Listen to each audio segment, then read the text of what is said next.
الحمد لله نحمده ونستعينه ونستغفره ونعوذ بالله من شرور أنفسنا ومن سيئات أعمالنا من يهده الله فلا مضل له ومن يضلل فلا هادي له وأشهد أن لا إله إلا الله وحده لا شريك له وأشهد أن محمدًا عبده ورسوله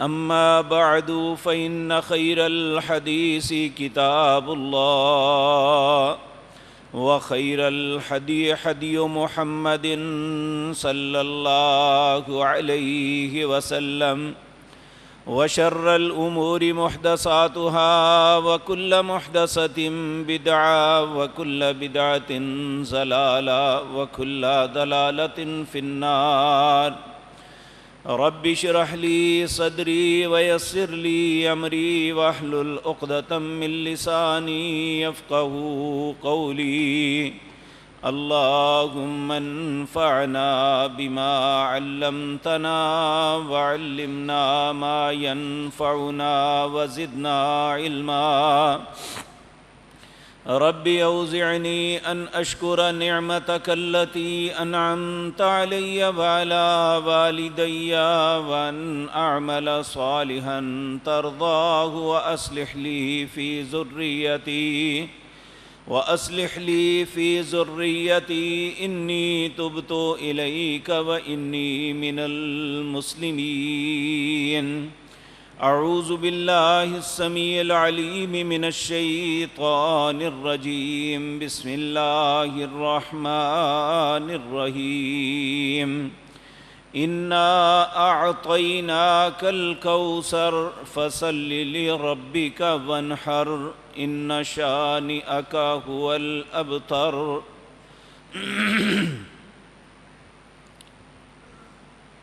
حضرات محترم، زمانہ بڑی تیزی سے چل رہا ہے، دن اور راتیں آتی ہیں گزر جاتی ہیں، ان میں بہت سے شب و روز ایسے ہیں جنہیں اللہ نے خصوصی فضیلت بخشی، جس طرح کے جن دنوں کے اندر ہم گزر رہے ہیں، گزشتہ مجلس میں آپ کے سامنے عرض کیا تھا کہ اللہ رب العزت ان دنوں کے متعلق فرماتے ہیں ما من ایام اعظم عند اللہ،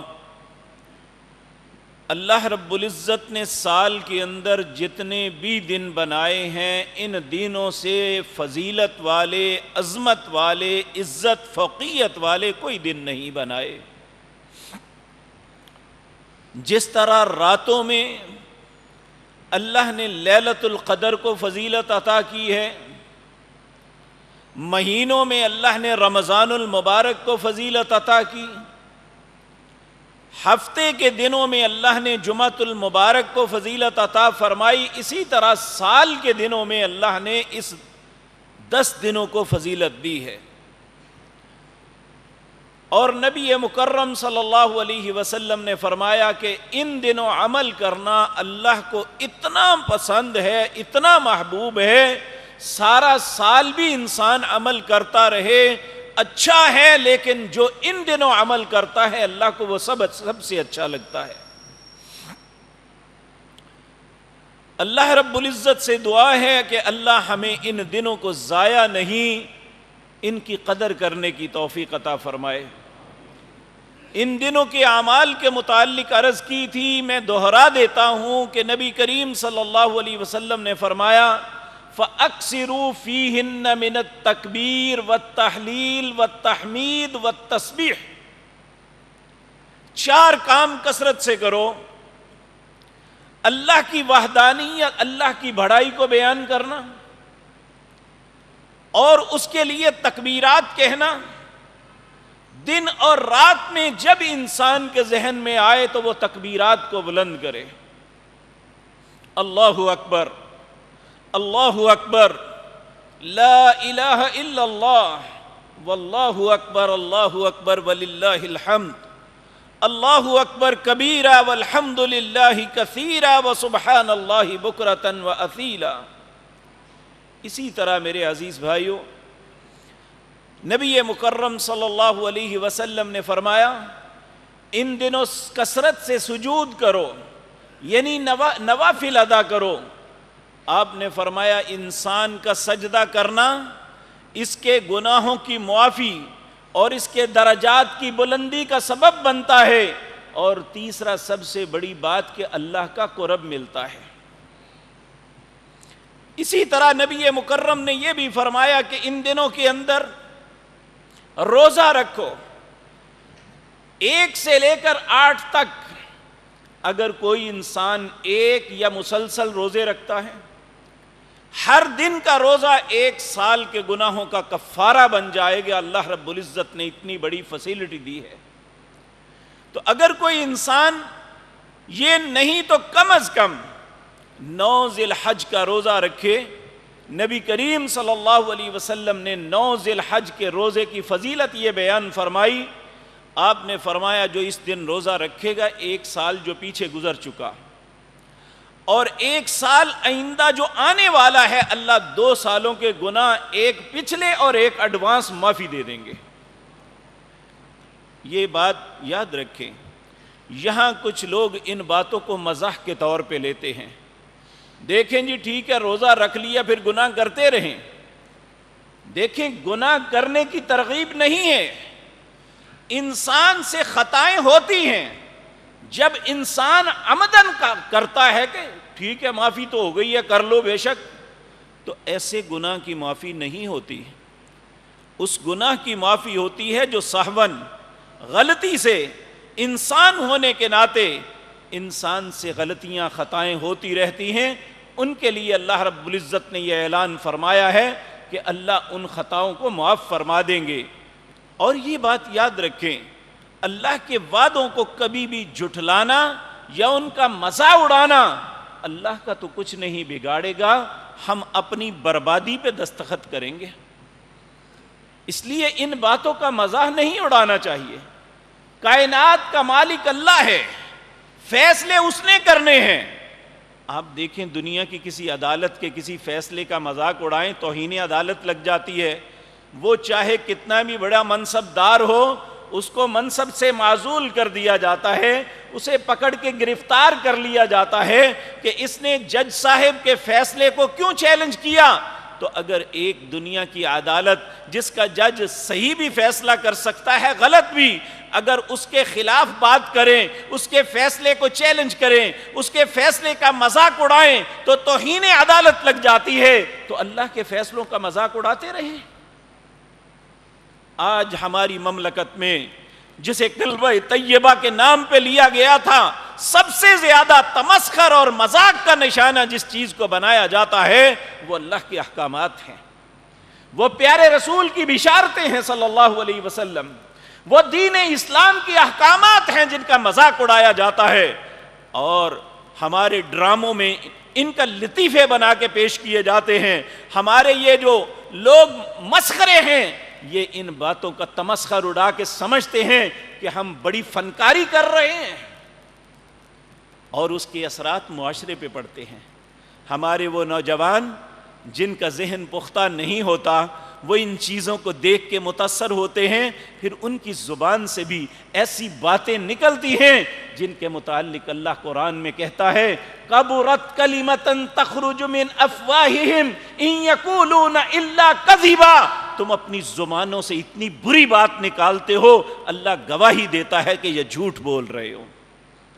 اسلام کے احکامات کا مذاق نہیں، اگر تعمیل نہیں کر سکتے تو کم از کم ہمیں اس کا مذاق نہیں اڑانا چاہیے، کیونکہ اس میں نقصان ہمارا اپنا ہے، اللہ کا کچھ نہیں بگڑے گا۔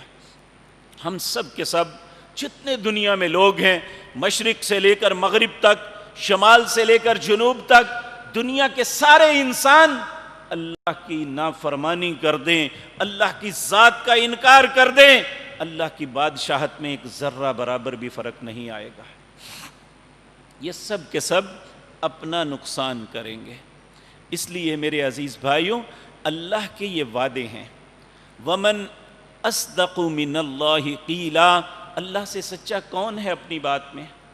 ومن اوفی بعہدہ من اللہ، اللہ سے سچا کون ہے جو اپنے وعدے کو پورا کرنے والا ہے؟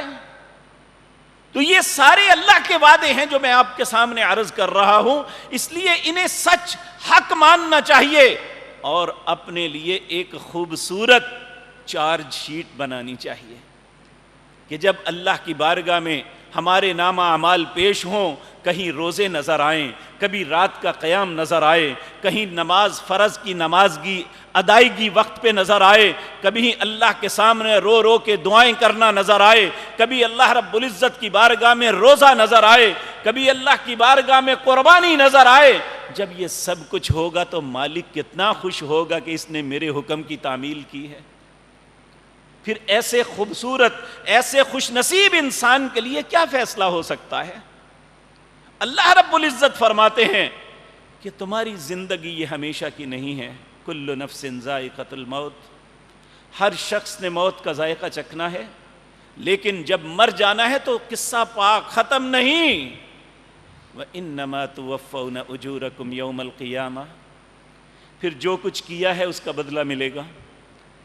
اب کوئی کسی کے متعلق کچھ نہیں کہہ سکتا. میں اپنے متعلق تو سوچ سکتا ہوں، آپ اپنے متعلق تو فیصلہ فرما سکتے ہیں کہ میں کیا ہوں، میں کیا کر رہا ہوں، میری انفرادی زندگی کیسی ہے، میری اجتماعی زندگی کیسی ہے، اور میرے خلاف فیصلہ آئے گا یا میرے حق میں خود فیصلہ کر سکتا ہوں. تو اس لیے کسی خوش فہمی میں نہیں رہنا چاہیے. یہ خوش فہمی کی باتیں یہود نے سکھائیں، جنہوں نے اپنے باوجود اس بات کے کہ ساری زندگی خباستوں میں گزاری تو پھر بھی کہا وَقَالُوا لَن تَمَسَّنَا النَّارُ إِلَّا أَيَّامًا مَعْدُودَاتٍ، ہمیں آگ نہیں چھوئے گی مگر چند دن. یعنی خباستوں کا پتہ ہے کہ آگ چھوئے گی لیکن چند دن. اللہ نے کہا کون سا ایگریمنٹ میں نے تمہارے ساتھ کیا ہے، ذرا دکھاؤ تو مجھے بھی. آج یہی سوچ ہماری بنی ہوئی ہے. ہم سب کچھ کر کے، اللہ کی ہر بات پہ نافرمانی کر کے، اللہ کی ہر اطاعت سے نکل کے یہ سمجھتے ہیں کہ اگر ہم نے نہیں بخشے جانا تو کس نے جانا ہے. یہ ایک ایسی غلط فہمی ہے جو یہود کو تھی اور اللہ نے ان کی غلط فہمی تو اتار دی، لیکن قرآن کے بعد چونکہ کتاب کوئی نہیں آنی، وگرنہ شاید اللہ ہمارے متعلق بھی یہ آیت اتار دیتا کہ تمہارے ساتھ میرا کوئی ایگریمنٹ ہے تو بتا دو.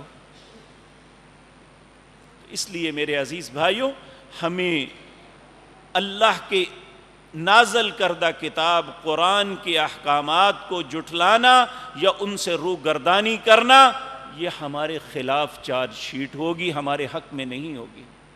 اور ضروری ہے کہ ہم اللہ کے حکموں کی تعمیل کریں، ہم اللہ کی فرما برداری کریں.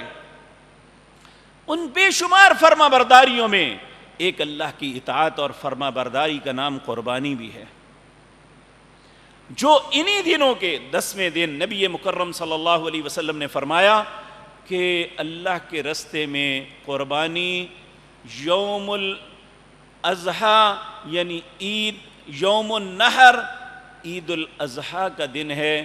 اللہ کو اس دن میں اپنی ذات کے سامنے جانور قربان کرنے سے بہتر کوئی عمل نہیں لگتا. آپ کروڑوں روپے خرچ کر دیں، آپ اربوں کی جائیداد وقف کر دیں، لیکن یوم النحر کے دن اللہ کے رستے میں ایک جانور قربان کرنا ان کروڑوں اربوں کی پراپرٹی وقف کرنے سے زیادہ اللہ کو اچھا لگتا ہے. اور یاد رکھیں کہ ہم سے یہ ہماری اساس، بنیاد جو دین ہے ہم سے چھینا جا رہا ہے. کبھی نماز پہ اعتراض، کبھی باجماعت نماز پہ اعتراض، کبھی روزے پہ اعتراض. اور بدقسمتی دیکھیے ہمارے ڈاکٹرز، اللہ انہیں ہدایت دے، ہے تو خیر خواہی کے لیے بیٹھے، لیکن چونکہ جہاں سے یہ علم سیکھتے ہیں وہ انہیں شاید سکھاتے ہی یہ ہیں کہ ایک مریض کو کہنا کہ تم نے سجدہ نہیں کرنا، کسی مریض کو کہنا تم نے رکوع نہیں کرنا، کسی مریض کو کہنا کہ تم نماز نہ ادا کرو، کسی مریض کو کہنا تم روزہ نہ رکھو۔ یہ پچھلے رمضان کی بات ہے، ہمارے ایک بزرگ دوست ہیں، ہماری مسجد میں جمعے کے نمازی بھی تھے، اب وہ چونکہ دور چلے گئے، ڈاکٹر نے بڑی شد و مد کے ساتھ انہیں کہا کہ آپ نے روزہ نہیں رکھنا وگرنہ آپ کی زندگی کی گارنٹی نہیں ہے۔ یعنی یہ لفظ کہے کہ روزہ آپ نے نہیں رکھنا، آپ کی بیماری یہ ہے کہ آپ نے روزہ نہیں رکھنا۔ بزرگ کو سوچ آ گئی، نیک آدمی جو ہے ہمیشہ اچھی سوچ سوچتا ہے، دل میں سوچ یہ آئی اگر میری زندگی کی گارنٹی نہیں ہے تو میں مرنے سے پہلے بے روز کیوں مر جاؤں، میں روزے رکھتا ہوں، موت آ گئی تو اسی طرح صحیح۔ اس اللہ کے بندے نے سارے روزے رکھے اور اللہ کی توفیق سے وہ آج بھی زندہ ہے اور تندرست زندہ ہے۔ یعنی جو متعدی بیماریاں ہوتی ہیں، شوگر ہوئی، بلڈ پریشر ہوا، یہ تو زندگی کے ساتھ چلتی ہیں، لیکن الحمدللہ میں عرض کروں کہ ڈاکٹر نے انہیں یہ بات بڑی سختی کے ساتھ کہی، اگر آپ نے روزے رکھے تو آپ کی زندگی کی ضمانت نہیں ہے۔ تو ان کے دل میں خیال آیا اگر میری زندگی کی ضمانت نہیں ہے تو میں روزہ رکھ کے مروں، میں بے روز کیوں مروں۔ اس لیے میرے عزیز بھائیو، ہمیں یہ سوچنا چاہیے کہ ہمیں ایسا خوش نصیب بننا چاہیے کہ ہماری زندگی کا اختتام تو کسی نیکی پہ ہو جائے۔ ہم کبھی یا روزے کی حالت میں ہوں، یا نماز کی ادائیگی میں ہوں، یا نماز ادا کر کے فارغ ہوں، وہ ایسے ہمارے بزرگ، ایسی ہماری مائیں کتنی خوش نصیب ہیں، ان کی موت کو کتنی رشک کی نظر سے دیکھا جاتا ہے کہ ماں جی اٹھے، انہیں صبح تہجد پڑھی، پھر فجر پڑھی، بیٹھے ذکر کرتے رہے، اشراق پڑھی، پھر اللہ کو پیارے ہو گئے۔ یہ کتنا خوبصورت اختتام ہے زندگی کا، اور کتنا بدترین انجام ہے کہ اپنی 1 کروڑ روپے کی گاڑی پہ جا رہے تھے، ڈیک یا وہاں پہ ٹی وی آن تھا، سامنے ایک خاتون ناچ رہی تھی، ایکسیڈنٹ ہوا اور اگلا سانس نہیں آیا، وہ سب کچھ دیکھتے ہوئے مر گیا۔ کیا دونوں انسان برابر ہیں؟ تو میرے عزیز بھائیو، ہمیں ہر وقت یہ یاد رکھنا چاہیے کہ ہماری زندگی کا اختتام خوبصورت ہو جائے۔ نیک اور صالح لوگ تو دعائیں یہ مانگتے تھے، اللہم انی اسألک توبۃ نصوحا قبل الموت، اے میرے اللہ میں تجھ سے التجا کرتا ہوں مرنے سے پہلے مجھے توبہ کی توفیق، سچی توبہ کی توفیق دے دینا۔ اللہم انی اسألک حسن الخاتمہ، اے اللہ میرے انجام کو بہت اچھا کر دینا۔ میں یہ بات پہلے بھی عرض کر چکا، عرب میں لوگ یہ کثرت سے دعا مانگتے ہیں، اور ہمیں وہاں نظر آتا ہے ایک شخص قرآن کی تلاوت کر رہا ہے، قرآن پڑھتا پڑھتا وہیں پہ فوت ہو گیا۔ ایک شخص نماز پڑھ رہا ہے، نماز پڑھتا پڑھتا فوت ہو گیا۔ مصر میں ایک نوجوان عالم دین فجر کی نماز پڑھا رہا ہے، قیام کے اندر وہ بڑا خوبصورت قرآن پڑھ رہا ہے، اور قرآن پڑھتے پڑھتے گرا اور فوت ہو گیا۔ یہ خوبصورت موتیں ہیں، یہ بہترین انجام ہے، اور یہ اسی کا ہو سکتا ہے جو اپنی زندگی نیکی پہ گزارتا ہے، اسلام کے احکامات کی تضحیک نہیں کرتا بلکہ اسلام کے احکامات کی عزت اور احترام کرتا ہے۔ وَمَن يُعَظِّمْ شَعَائِرَ اللَّهِ فَإِنَّهَا مِن تَقْوَى الْقُلُوبِ، جو اللہ کے شعار، اللہ کے قوانین کا احترام کرتا ہے، یہ اس کے دل کے تقوی کی علامت ہے۔ تو جو اللہ کے احکامات کا مذاق اڑاتا ہے، یقین جانیے اس کے دل میں تقوی تو کیا، ایمان ہی نہیں ہے۔ آج ہمیں سبق یہ پڑھایا جاتا ہے اور ایسے دانشوروں کو لایا جاتا ہے کہ آپ کہہ دیں، بلکہ میں آپ کے سامنے عرض کیا تھا کہ جاوید غامدی نامی ایک شخص ہے، اس سے سوال کیا ہمارے ایک ٹی وی اینکر نے کہ بتائیں کہ جو حالات ملک کے بنے ہوئے ہیں یا دنیا کے، ان حالات میں قربانی اس بد نصیب نے کہا ان حالات میں قربانی کرنی مسلمانوں پر حرام ہے۔ اللہ کیا کہتے ہیں؟ اللہ کہتے ہیں قربانی کرو۔ اور میرے بھائیوں، یہ صرف امت محمد رسول اللہ پہ نہیں، بلکہ یہ قربانی کی فضیلت، قربانی کی اہمیت اور فرضیت پہلی قوموں پہ بھی تھی۔ مسلمان تو مسلمان، ہمارے پڑوس میں ہندو رہتے ہیں اور ہندو بتوں کے پجاری ہیں، آپ سب جانتے ہیں۔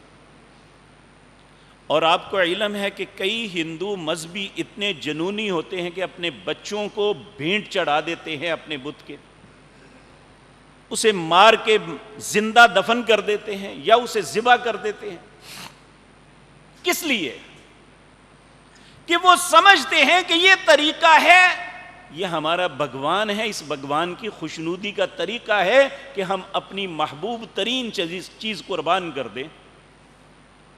اگر ایک ہندو ایک غلط، ایک باطل خدا کو پوجتا ہے لیکن اس کے تقرب کے لیے قربانی ضروری سمجھتا ہے، تو ہم مسلمان اپنے حقیقی اور اصلی رب کے لیے قربانی دینا، اسے سمجھے کہ یہ جائز نہیں ہے، اسے سمجھے یہ ضروری نہیں ہے۔ کتنے مسلمان ہیں جنہوں نے فون کر کے کہا اگر قربانی کے بجائے ہم غرباء میں تقسیم کر دیں۔ بھائی کیوں کر دیں؟ اللہ رب العزت نے جو تقاضا کیا ہے پورا تو وہ کرنا ہے ہم نے۔ تو میرے بھائیوں، اس لیے ضروری ہے کہ ہم سمجھے قربانی ہے کیا، کیوں کی جاتی ہے۔ تو اللہ رب العزت نبی مکرم جناب محمد الرسول اللہ صلی اللہ علیہ وسلم کو اللہ نے بہت سخت آزمائشوں میں آزمانے کے بعد پھر اللہ نے آپ کو کہا، جب ابو جہل نے آپ کو طعنہ دیا کہ ان کے بیٹے فوت ہو گئے، تو کہا یہ ابتر ہیں، ان کے بعد ان کا کون نام لے گا؟ تو اللہ رب العزت نے ایک سورت اتاری 3 آیتوں کی، کہا انا اعطیناک الکوثر۔ اے میرے نبی جناب محمد الرسول اللہ صلی اللہ علیہ وسلم، ہم نے آپ کو خیر کثیر عطا کیا، ان کے پلے کچھ نہیں ہے، بے شک ایک ایک بندے کے 50 بیٹے کیوں نہ ہوں۔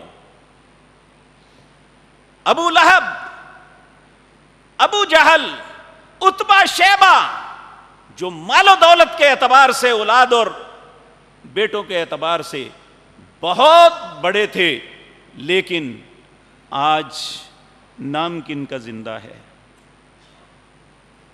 اس کائنات میں سب سے زیادہ اللہ کی ذات کے بعد محبت اور احترام کے ساتھ جن کا نام لیا جاتا ہے وہ جناب محمد الرسول اللہ ہے صلی اللہ علیہ وسلم۔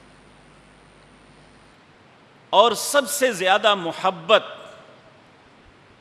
آپ کی طرف نسبت کر کے اپنے آپ کو فخر کرنا جس شخصیت کے ساتھ معاملہ ہے وہ جناب محمد الرسول اللہ ہے۔ اللہ نے وعدہ کیا تھا انا اعطیناک الکوثر، اے میرے پیارے حبیب جناب محمد الرسول اللہ، ہم نے آپ کو خیر کثیر عطا فرمائی۔ اب آپ پہ کیا ہے؟ جب اللہ دے دے، آپ میں سے بے شمار لوگوں کو خیر کثیر ملی، اولاد ملی، کاروبار ملا، عزت احترام ملا، خاندانی وجاہت ملی۔ آپ پہ بھی جس طرح رسول اللہ کو اللہ نے حکم دیا تھا، جو اللہ نے آپ کو خیر سے نوازا ہے، اللہ کا یہی حکم قیامت تک آنے والے ہر مسلمان کے لیے ہے۔ وہ اللہ کا شکر کیسے کرے؟ فَصَلِّ لِرَبِّكَ وَانْحَرْ، نماز تو ہر پڑھ سکتا ہے، وہ غریب ہے یا امیر، وہ چھوٹا ہے یا بڑا، وہ بیمار ہے یا تندرست، اللہ نے اس کی اجازت دی کہ کھڑے ہو کے نہیں پڑھ سکتے بیٹھ کے پڑھ لو، بیٹھ کے نہیں تو لیٹ کے پڑھ لو، لیٹ کے نہیں تو اشارہ کر لو، میں ہر بات کو قبول کر لوں گا، لیکن میرے ساتھ تعلق کو نہ توڑنا۔ یہ نماز انسان اور اللہ کا تعلق ہے۔ کہا فَصَلِّ لِرَبِّكَ، نماز کسی کے لیے نہیں، اپنے رب کے لیے۔ اور دوسرا، اگر استطاعت ہے تو وَانْحَرْ، قربانی کو کرنا، یہ قربانی کی فرضیت پہ سب سے عظیم حکم ہے۔ تو جو انسان یہ دونوں کم کر لیتا ہے، اللہ رب العزت فرماتے ہیں ان شانیک ھو الابتر، میں انہیں یہ بات بتلا دوں، اس کا دشمن دم کٹا ہوگا، اللہ اسے عزت دیں گے، دنیا میں بھی عزت دیں گے، آخرت میں بھی۔ اگر ہمارے پاس یہ دو نعمتیں ہوں گی، فَصَلِّ لِرَبِّكَ وَانْحَرْ، نماز پڑھیں گے اور قربانی کریں گے، اگر یہ دونوں نعمتیں اللہ نے ہمیں عطا کر دی تو ہمارا دشمن دم کٹا ہوگا، ہمارا دشمن نامراد ہوگا، اللہ ہمیں عزت نصیب فرمائیں گے۔ اس لیے ہمیں ان کی باتوں پہ نہیں جانا چاہیے۔ ساری دنیا کے انسان ایک موقف بنا لیں کہ قربانی نہیں کرنی چاہیے، لیکن صرف رسول اللہ کا حکم ایک طرف ہو تو ایک مسلمان کے ایمان کا تقاضا یہ ہے کہ وہ ساری دنیا کو اپنی جوتی کی نوک پہ رکھ کے جناب محمد الرسول اللہ کے حکم کو تسلیم کرے۔ اللہ نے اپنے حبیب کو حکم دیا اور پھر نبی مکرم جناب محمد الرسول اللہ صلی اللہ علیہ وسلم آپ سے بیان کرتے ہیں، مخنف بن سلیم کہتے ہیں کننا وقوفا مع النبی صلی اللہ علیہ وسلم، ہم وقوف کر رہے تھے نبی مکرم صلی اللہ علیہ وسلم کے ساتھ بعرفات، عرفات کے اندر، فسمعتہ، میں نے سنا رسول اللہ کی آواز کو صلی اللہ علیہ وسلم، یقول، آپ فرما رہے تھے ایھا الناس، اے لوگو، اپنے نبی کی بات غور سے سنو، علی کل اہل بیت فی کل عام اضحیۃ، ہر گھر والا جسے اللہ نے استطاعت بخشی ہے، استطاعت کیا ہوتی ہے اس کے متعلق علماء کہتے ہیں جس پہ زکوٰۃ فرض ہے، جس پہ یہ نہیں، استطاعت کی اسیسمنٹ اللہ نے آپ پہ چھوڑی ہے کہ آپ کر سکتے ہیں یا نہیں۔ قرض لے کے اللہ قربانی نہیں چاہتا، اگر آپ کے پاس استطاعت ہے اتنی کہ خوش دلی سے آپ قربانی کر سکتے ہیں تو کرنی چاہیے۔ اگر انسان کے پاس طاقت قوت ہے اور وہ پھر بھی نہیں کرتا، نبی کریم کہتے ہیں میں بریت کا اظہار کرتا ہوں، ہماری عیدگاہ میں نہ آئے، ہمارے ساتھ نماز نہ پڑھے۔ اب رسول اللہ صلی اللہ علیہ وسلم یہ حکم دے رہے ہیں تو ہمیں اپنی میڈیا کی بات ماننی ہے، یہاں پہ بیٹھے ہوئے دہریوں کی بات ماننی ہے، یا ہم نے اللہ اور اس کے رسول کی اطاعت کرنی ہے؟ قیامت کے دن حسن نثار کے جھنڈے کے نیچے کھڑے ہونا ہے یا رسول اللہ کے جھنڈے کے نیچے، اس کا فیصلہ میں نے اور آپ نے کرنا ہے۔ اگر تو ان شرابیوں کے ساتھ کھڑے ہونا ہے تو مرضی ہے آپ کی، تو اگر ہمیں اس کائنات کے سب سے عظیم تر انسان، سب سے خوبصورت انسان، سب سے پاکیزہ اور مقدس انسان، سب سے زیادہ اللہ کے مقرب انسان کا ساتھ چاہیے تو پھر ان کی بات مانے، فَصَلِّ لِرَبِّكَ وَانْحَرْ، نماز بھی پڑھیے اور قربانی بھی کیجیے۔ یہاں ایک اعتراض کیا جاتا ہے، کہتے ہیں قربانی صرف حج کے موقع پہ ہے۔ یاد رکھیں حج کے موقع پہ جو جانور ذبح کیا جاتا ہے اسے ہدی کہتے ہیں۔ جو عام دنوں میں عام انسان جو حج پہ نہیں گئے وہ جو قربانی کہتے ہیں انہیں اضحیہ کہتے ہیں۔ اور نبی کریم صلی اللہ علیہ وسلم، یاد رکھیں دونوں میں فرق یہ ہے، نبی کریم نے اس کی تعریف فرمائی، آپ نے فرمایا جو حج تمتع کرتا ہے یا حج قران، یقین جانیے اس دفعہ تو حج کا نام لیتے ہوئے دل میں چوب پڑتی ہے کہ وہ اللہ کا گھر جہاں اس وقت تل رکھنے کی جگہ نہیں ملتی تھی، آج وہ ویران پڑا ہوا ہے۔ ابھی تک لوگوں کو اس کے اندر آنے کی اجازت نہیں ملی، اللہ ہمیں معاف کر دے۔ اے اللہ تیرے مقدس گھر میں جانا چاہتے ہیں، اللہ ہمیں معاف کر دے، ہم پہ رحم کر دے۔ تو میرے عزیز بھائیو، نبی مکرم صلی اللہ علیہ وسلم نے فرمایا جو حج تمتع یا حج قران کرتا ہے اس شخص پہ ذاتی اپنی ذات کی قربانی ہے. اگر میاں بیوی بیٹے ماں باپ سب گئے ہیں تو سب کی طرف سے الگ الگ قربانی ہوگی. لیکن جو اضحیہ ہے وہ ایک خاندان پورے کی طرف سے ایک قربانی بڑی ہے. نبی کریم صلی اللہ علیہ وسلم سے ایک صحابی روایت کرتے ہوئے کہتے ہیں کہ ہمارے نبی کریم کے زمانے میں ایک خاندان کی طرف سے ایک قربانی جو ہے وہ سب کے لیے کفایت کرتے تھے. اگر اس سے زائد کریں تو آپ کی مرضی ہے، لیکن اگر ایک فیملی، یہاں یہ بھی یاد رکھیں، اگر ایک شخص کے کئی بیٹے ہیں اور جوائنٹ فیملی سسٹم ہے، ان کا کھانا بھی اکٹھا ہے، ان کا کاروبار بھی اکٹھا ہے، تو اگر گھر کا سربراہ ایک قربانی کر دے گا تو سب کے لیے کافی ہو جائے گی. لیکن اگر وہ بچے الگ الگ ہو گئے ہیں، ان کے کاروبار الگ ہیں، ان کے کچن الگ ہیں، یا ان کے گھر الگ ہیں، پھر ہر خاندان الگ کنبہ ہے اور اس نے الگ الگ قربانی کرنی ہے. تو میرے عزیز بھائیو، یہ قربانی کی فرضیت کے متعلق گزارشات تھی. اب قربانی کی فضیلت، یہ قربانی کیوں کرتے ہیں؟ اور یاد رکھیں اللہ رب العزت نے پہلی بات تو ہمیں یہ بتلائی کہ ولی امتن جعلنا منسکن لیذکروا اسم اللہ. میں نے کوئی امت ایسی دنیا میں نہیں آئی آدم علیہ السلام سے لے کر جناب محمد الرسول اللہ تک جس پر قربانی فرض نہ کی ہو.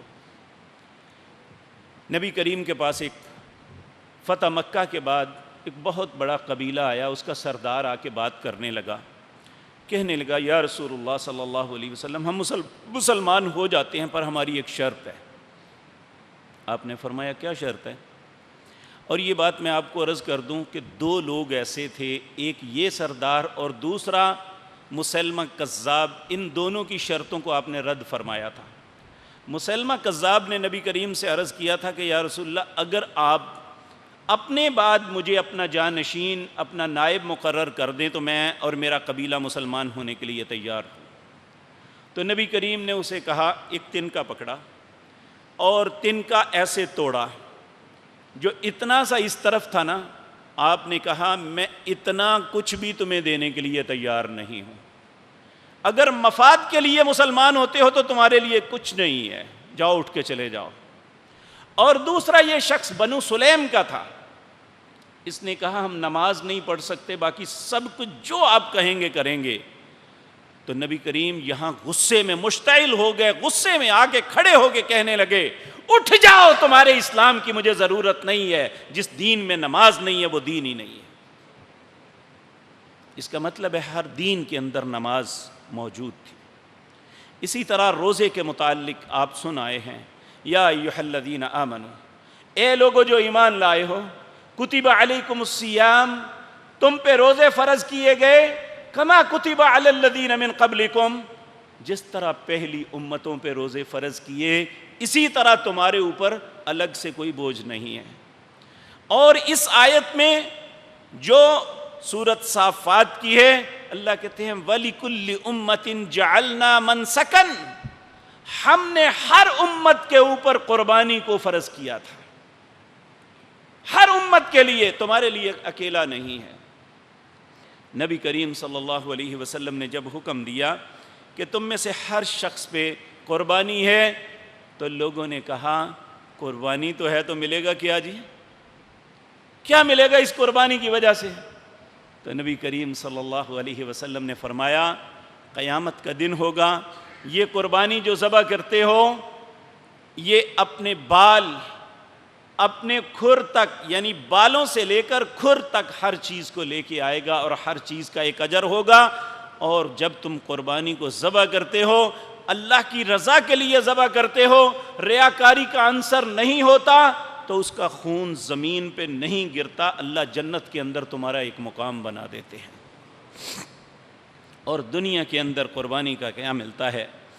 سب سے پہلی قربانی جس کا ثبوت ہمیں قرآن سے ملتا ہے وہ آدم علیہ السلام کے بیٹوں کی قربانی تھی. اللہ رب العزت فرماتے ہیں وَاتْلُ عَلَيْهِمْ نَبَأَ بَنِي آدم بِالْحَقِّ، اے میرے نبی تلاوت کیجئے آدم کی اولاد کے واقعے کی جو حق اور سچ واقعہ ہے. کیا واقعہ تھا؟ اذ قربا قربانا، جب دونوں نے اللہ کے قرب کو حاصل کرنے کے لیے قربانی دینے کا ارادہ کیا. اذ قربا قربانا، دونوں اپنی قربانیاں لے کے چل پڑے.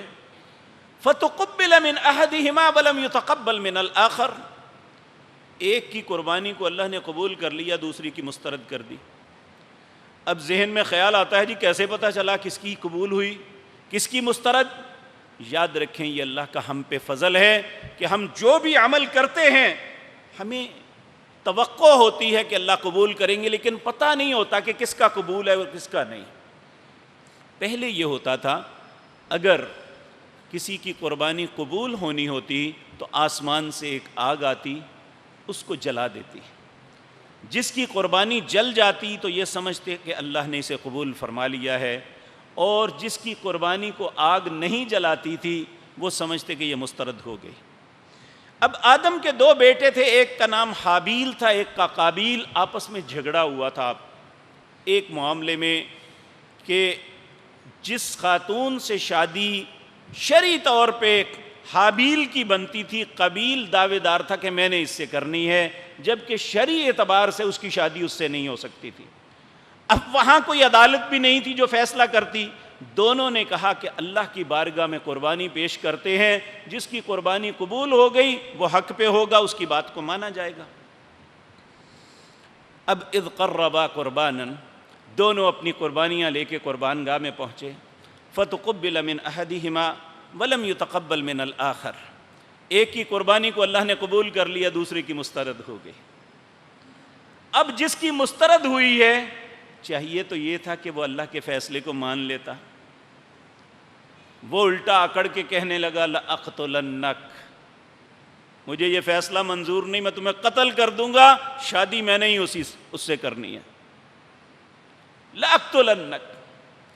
تو بھائی نے بڑا خوبصورت کلمہ کہا جو میرے اور آپ کے لیے بھی سبق ہے. اس نے کہا میرے بھائی انما یتقبل اللہ من المتقین،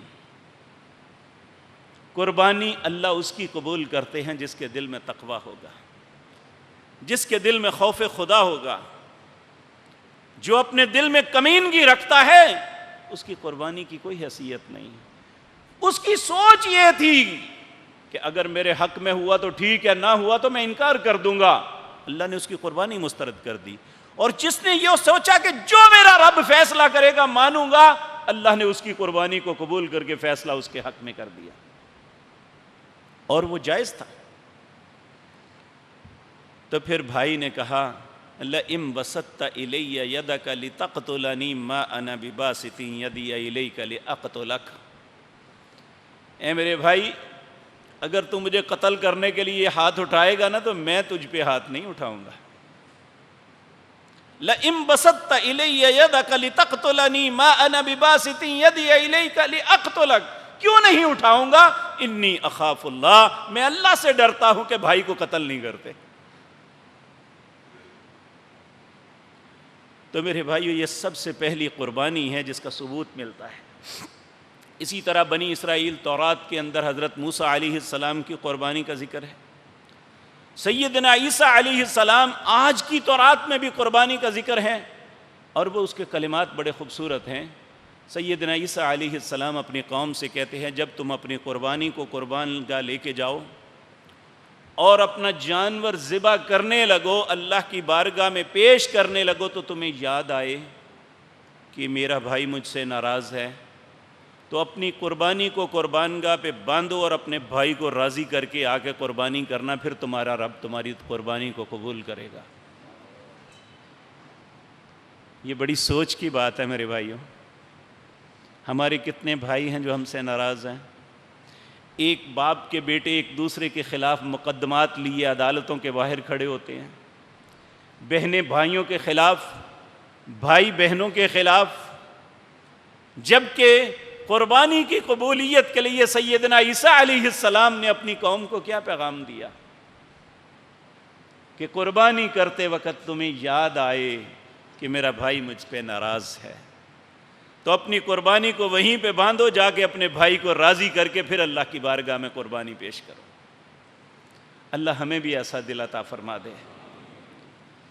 اب اگلا مرحلہ ہمارا ہے۔ اللہ کے پاک پیغمبر جناب محمد الرسول اللہ صلی اللہ علیہ وسلم، آپ سے سوال کیا گیا کہ اللہ کے پیغمبر یہ کیا ہے، کیوں قربانی کرتے ہیں؟ آپ نے جو جواب دیا وہ بڑا، کہا سنت ابیکم ابراہیم، یہ میرے باپ ابراہیم کا طریقہ ہے۔ اس کی تفصیل انشاءاللہ آئندہ جمعہ عرض کروں گا کہ وہ طریقہ کس طرح بنا۔ کہا سنت ابیکم ابراہیم، یہ میرے باپ سیدنا ابراہیم کا طریقہ ہے، اس لیے تم کرو۔ کہا ملے گا کیا؟ کہا ایک ایک بال کے بدلے نیکی ملے گی، ایک ایک بال کے بدلے گناہوں کی معافی ہوگی اور درجات کی بلندی ہوگی۔ صحابی نے سادگی میں سوال کیا، یا رسول اللہ صلی اللہ علیہ وسلم، بکرے کے اوپر تو بال ہوتے ہیں، یہ دمبا اور جو چھترا ہے اس کے تو باریک ریشے ہوتے ہیں، کیا اس کے بدلے بھی؟ آپ نے فرمایا ہاں، ایک ایک ریشے کے بدلے اللہ گناہوں کو معاف کرے گا، اللہ نیکیاں دے گا، درجات کو بلند کرے گا۔ تو میرے بھائیوں، انعام بہت بڑا ہے، قیمت بہت کم ہے۔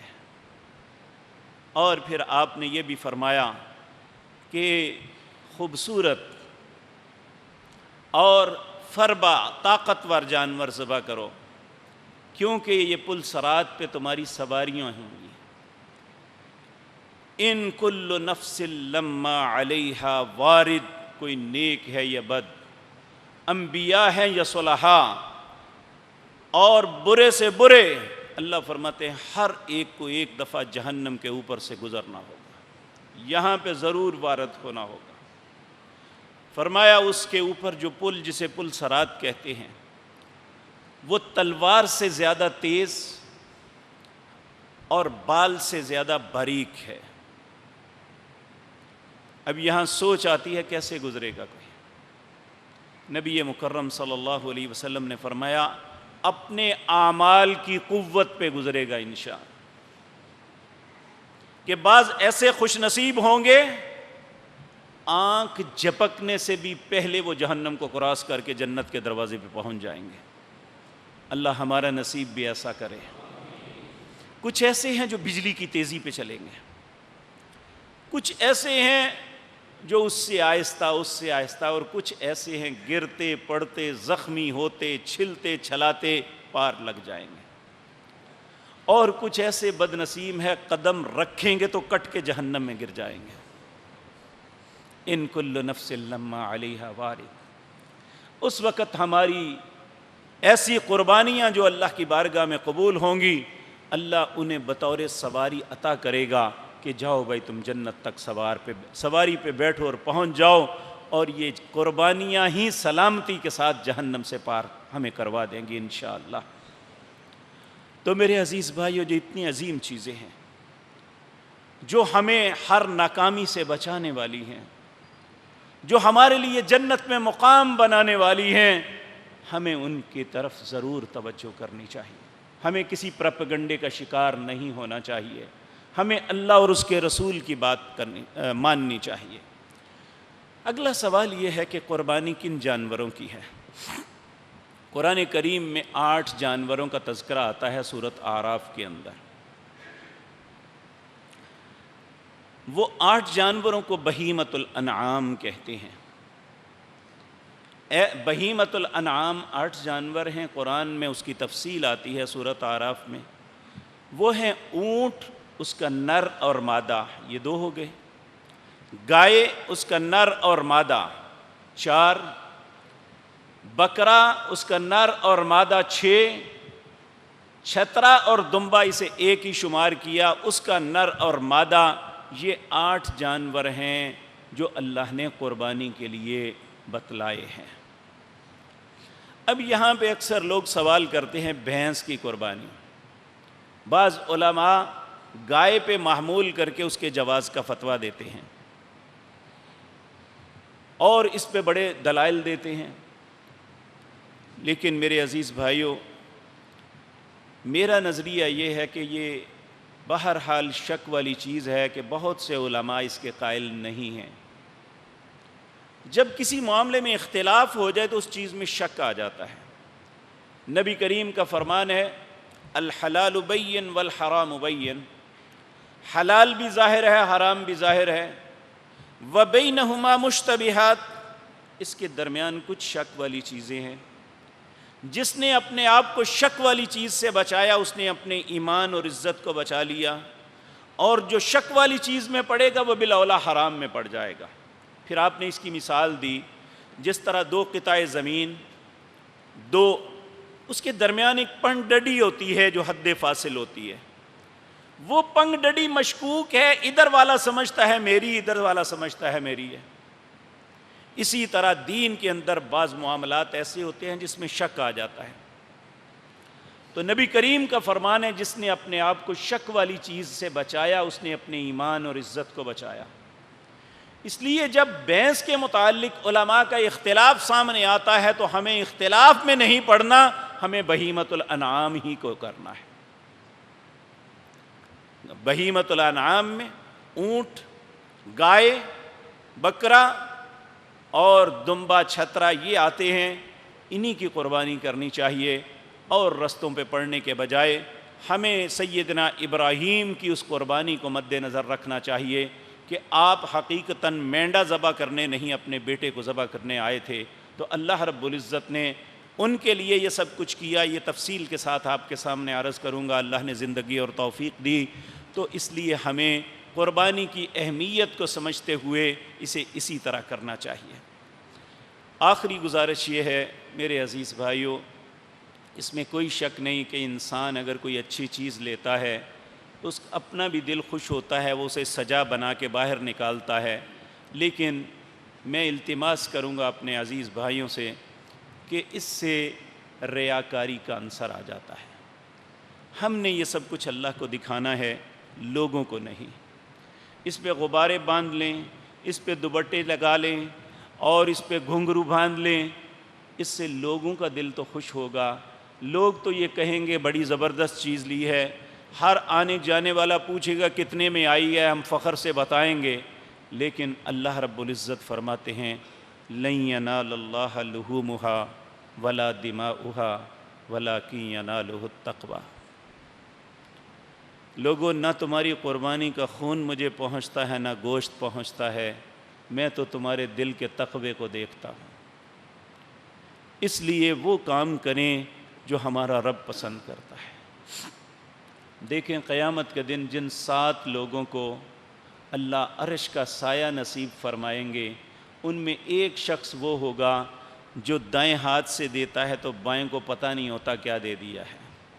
اس لیے ہم یہ بھی جو کچھ کریں، کسی کو کیا، ہمیں کیا کہ کوئی مجھے دیکھتا ہے یا نہیں، یا کسی کو پتہ ہے یا نہیں، ہم جو قربانی بھی لائیں اپنے مالک کی بارگاہ میں ذبح کر کے سیدنا ابراہیم کی طرح ہاتھ باندھ کے کھڑے ہو کے التجا کریں ربنا تقبل منا انک انت السمیع العلیم۔ انہوں نے اللہ کا گھر بیت اللہ بنایا تھا، فخر نہیں کیا تھا، لوگوں کو یہ نہیں کہا تھا لوگوں آؤ میں نے بیت اللہ بنایا ہے، بنا کے ہاتھ باندھ کے باپ بیٹا کھڑے ہو گئے ربنا تقبل منا انک انت السمیع العلیم۔ اے اللہ جو کچھ کیا ہے تیری شان اس سے بھی بڑی ہے، اے اللہ تو اپنی بارگاہ میں قبول کر لے، تو سننے والا اور جاننے والا ہے۔ تو میں اللہ سے دعا کرتا ہوں اللہ ہم سب کو جو استطاعت رکھتے ہیں قربانی کی توفیق عطا فرمائے، اور ہماری قربانیوں کو اپنی بارگاہ میں قبول و منظور فرمائے۔ اقول قولی ھذا واستغفر اللہ۔